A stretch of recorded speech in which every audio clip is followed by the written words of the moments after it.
Okay, ಇನ್ನು ಇಡೀ ಪ್ರಕರಣಕ್ಕೆ ಸಂಬಂಧಪಟ್ಟಂತೆ ಸಚಿವ ಪ್ರಿಯಾಂಕ್ ಖರ್ಗೆ ರಿಪ್ಲೈ ಮಾಡಿದ್ದಾರೆ. ಗುತ್ತಿಗೆದಾರ ಸಚಿನ್ ಆತ್ಮಹತ್ಯೆ ಪ್ರಕರಣದಲ್ಲಿ ನನ್ನ ಪಾತ್ರ ಏನಿದೆ? ನನ್ನ ಹೆಸರು ಎಲ್ಲಾದರೂ ಕೇಳಿ ಬಂದಿದೆಯಾ? ಇಲ್ಲ. ನನ್ನ ಹೆಸರನ್ನ ಯಾರಾದರೂ ಹೇಳಿದಾರಾ ಅಂದರೆ ಅವರು ಪ್ರಶ್ನೆ ಮಾಡ್ತಾ ಇರೋದು ಪ್ರಿಯಾಂಕ್ ಖರ್ಗೆ ಅವರು. ಸ್ವತಂತ್ರ ಸಂಸ್ಥೆಯಿಂದ ಬೇಕಾದರೆ ತನಿಖೆ ನಡೆಯಲಿ ಅಂತ ಹೇಳಿದ್ದಾರೆ. ಆರೋಪವನ್ನು ಅಲ್ಲಗಳೆದಿದ್ದಾರೆ ಸಚಿವ ಪ್ರಿಯಾಂಕ್ ಖರ್ಗೆ, ಅವ್ರ ಮೇಲಿನ ಆರೋಪವನ್ನು. ಗುತ್ತಿಗೆದಾರರೊಬ್ಬರ ಆತ್ಮಹತ್ಯೆ ಪ್ರಕರಣದಲ್ಲಿ ಸಚಿವ ಪ್ರಿಯಾಂಕ್ ಖರ್ಗೆ ಅವರ ಆಪ್ತರ ಇದ್ದಾರೆ ಅನ್ನುವಂಥ ಹೆಸರು ಕೇಳಿಬಂತು. ಇದಕ್ಕೆ ತಕ್ಕಂತೆ ಬಿಜೆಪಿಯವರು ಸಚಿವ ಪ್ರಿಯಾಂಕ್ ಖರ್ಗೆ ಅವರು ರಾಜೀನಾಮೆ ಕೊಡಬೇಕನ್ನುವಂಥ ಒತ್ತಾಯನೂ ಕೂಡ ಮಾಡಿದರು. ಇದ್ರ ಬಗ್ಗೆ ಮಾತಾಡಲಿಕ್ಕೆ ಸ್ವತಃ ಸಚಿವರಂತ ಪ್ರಿಯಾಂಕ್ ಖರ್ಗೆ ಅವರು ನಮ್ಮ ಜೊತೆಗಿದ್ದಾರೆ. ಸರ್, ಸಚಿನ್ ಅನ್ನುವಂಥ ಗುತ್ತಿಗೆದಾರರ ಆತ್ಮಹತ್ಯೆ ಪ್ರಕರಣದಲ್ಲಿ ತಮ್ಮ ಆಪ್ತ ರಾಜು ಅನ್ನೋರು ಇದ್ದಾರೆ. ಇದು ತಮಗೆ ಸಂಬಂಧಿಸಿದ್ದು, ತಾವು ಇದಕ್ಕೆ ರಾಜೀನಾಮೆ ಕೊಡಬೇಕನ್ನೋ ಒತ್ತಾಯ ಕೂಡ ಮಾಡ್ತಾ ಇದೆ. ನೋಡಿ, ಬಿ ಜೆ ಪಿಯವ್ರು ಏನಾದರೂ ಹೇಳ್ಬೋದಲ್ಲ, ಆದರೆ ಸತ್ಯ ಏನಿದೆ ಅದು ಅವ್ರು ತಿಳ್ಕೊಂಡು ಮಾತಾಡಬೇಕಲ್ಲ.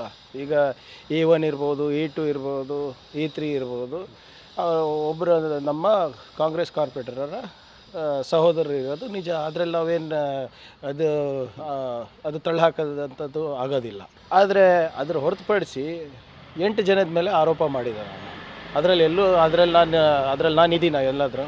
ಆಮೇಲೆ ಕೊನೆಯದಾಗಿ ಏನು ಬರೆದು ಹೋಗ್ತಾನೆ ಅಂದರೆ, ಅವರು ನಮಗೆ ವಂಚನೆ ಮಾಡಿದರು ಅಂತ ಹೇಳ್ತಾನೆ.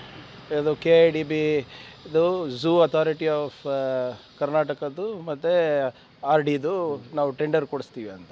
ಇವರು ಕೂಡ, ಆರೋಪಿಗಳು ಕೂಡ ಒಂದು ಸ್ಪಷ್ಟವಾಗಿ ಒಂದು ಕಂಪ್ಲೇಂಟನ್ನು ಕೂಡ ದಾಖಲಿಸಿದ್ದಾರೆ ಒಂದು ದಿನದ ಮುಂಚೆನೇ ಅಂತ ನನ್ನ ಮಾಹಿತಿ ಇರೋದು.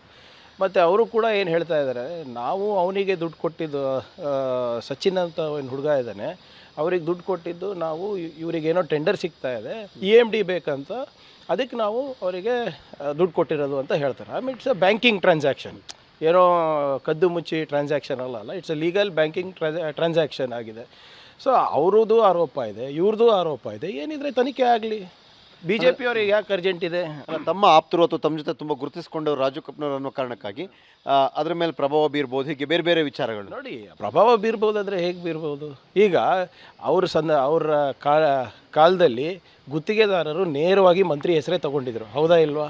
ಎಲ್ಲ ಆರೋಪದಲ್ಲೂ ಕೂಡ ಅವ್ರದ್ದು ಯಾವುದು PSA ಹಗರಣ ಇರ್ಬೋದು, ಬೇರೆ ಹಗರಣಗಳಿರ್ಬೋದು, ಇಲ್ಲದರಲ್ಲೂ ಮಂತ್ರಿಗಳ ಹೆಸರು ತೊಗೊಂಡಿರೋದು. ಇಲ್ಲೆಲ್ಲ ಇದೆ ಹಾಗೆ.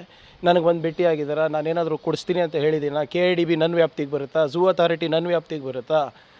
ಸೊ ಇದೆಲ್ಲನೂ ಕೂಡ ಇವರು ಏನೋ ಮುನಿರತ್ನ ಇಶ್ಯೂ ಇರ್ಬೋದು, ನಿಮ್ಮ ಯಡಿಯೂರಪ್ಪ ಅವ್ರ ಇಶ್ಯೂ ಇರ್ಬೋದು, CT ರವಿಯವ್ರ ಇಶ್ಯೂ ಇರ್ಬೋದು, ಅದನ್ನು ಇವರು ದಾರಿ ತಪ್ಪಿಸ್ಲಿಕ್ಕೆ ಈಗ ಮಾಡ್ತಾ ಇರೋದು ಪಬ್ಲಿಕ್ನಲ್ಲಿ.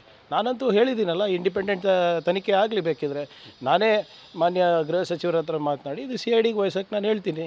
ಅದರಲ್ಲೇನಿದೆ, ನಾವೇನು ಉಪ್ಪು ತಿಂದಿಲ್ಲ, ನೀರು ಕುಡಿಯೋ ಅಗತ್ಯನೂ ಇಲ್ಲ ನಮಗೆ. ತಮ್ಮ ಆಪ್ತರು ತುಂಬ ತಮ್ಮ ಜೊತೆ ಗುರುತಿಸ್ಕೊಂಡಿದ್ರು, ತಮ್ಮ ಜೊತೆ ಆ್ಯಕ್ಟಿವ್ ಆಗಿದ್ರು ಅನ್ನೋ ಕಾರಣಕ್ಕಾಗಿ ನಾನು ಹೇಳಿದ್ದೀನಲ್ಲ. ನಾನು BJP ಅವ್ರ ಥರ ಸುಳ್ಳು ಹೇಳೋನಲ್ಲ ಇವರೇ. ನಾನು ಹೇಳ್ತಾ ಇದ್ದೀನಲ್ಲ, ಈಗ ಅವ್ರ ಬ್ರದರ್ ನಮ್ಮ ಪಕ್ಷದಲ್ಲಿ ಕಾರ್ಪೊರೇಟರು, ನಾವೇ ಎಲ್ಲ ಟಿಕೆಟ್ ಕೊಟ್ಟಿರ್ತೀವಿ.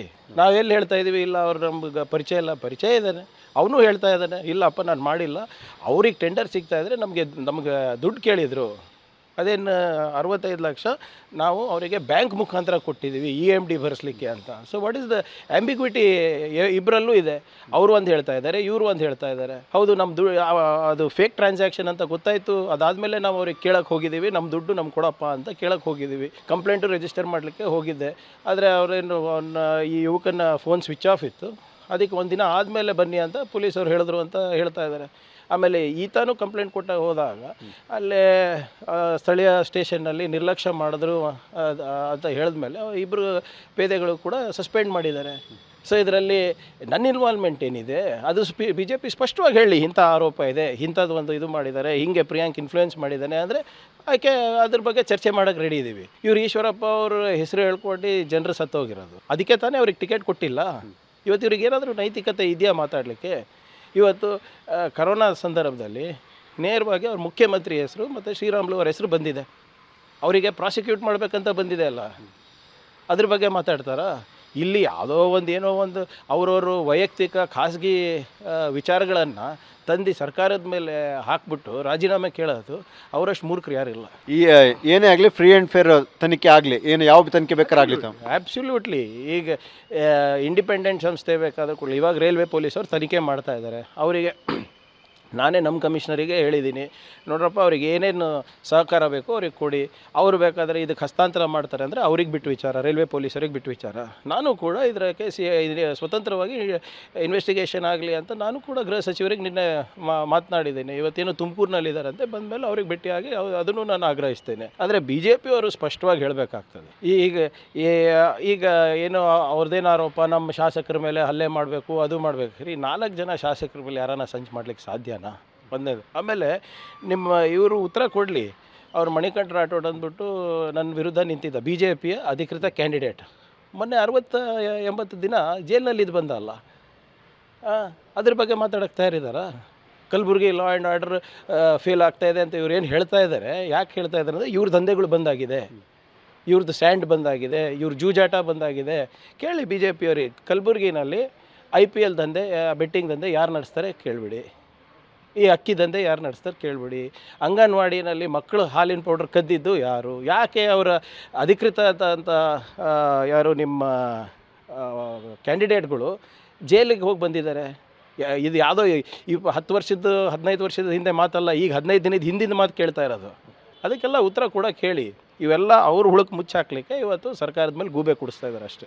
ಇದು ಸಚಿವರಾಗಿರೋ ಪ್ರಿಯಾಂಕ್ ಖರ್ಗೆ ಅವರ ಮಾತು. ಅಂದರೆ ನಿಷ್ಪಕ್ಷಪಾತ ತನಿಖೆ ನಡೀಲಿ, ನನ್ನ ಹೆಸರು ಇಲ್ಲ ಅಂದಮೇಲೆ ನಾನು ರಾಜೀನಾಮೆ ಕೊಡೋ ಪ್ರಶ್ನೆ ಇಲ್ಲ, ಆದರೆ ತನಿಖೆ ಮಾತ್ರ ನಿಷ್ಪಕ್ಷವಾಗಿ ನಡೀಲಿ, ನಮ್ದು ಯಾವುದೇ ಒತ್ತಡ ಇಲ್ಲ ಅನ್ನುವಂಥದ್ದು ಸಚಿವ ಪ್ರಿಯಾಂಕ್ ಖರ್ಗೆ ಅವರ ಮಾತು. ಕ್ಯಾಮ್ರಾ ಪರ್ಸನ್ ಶ್ರೀಕಾಂತ್ ಜೊತೆ ಸುಖೇಶ್, ಪಬ್ಲಿಕ್ TV, ಬೆಂಗಳೂರು.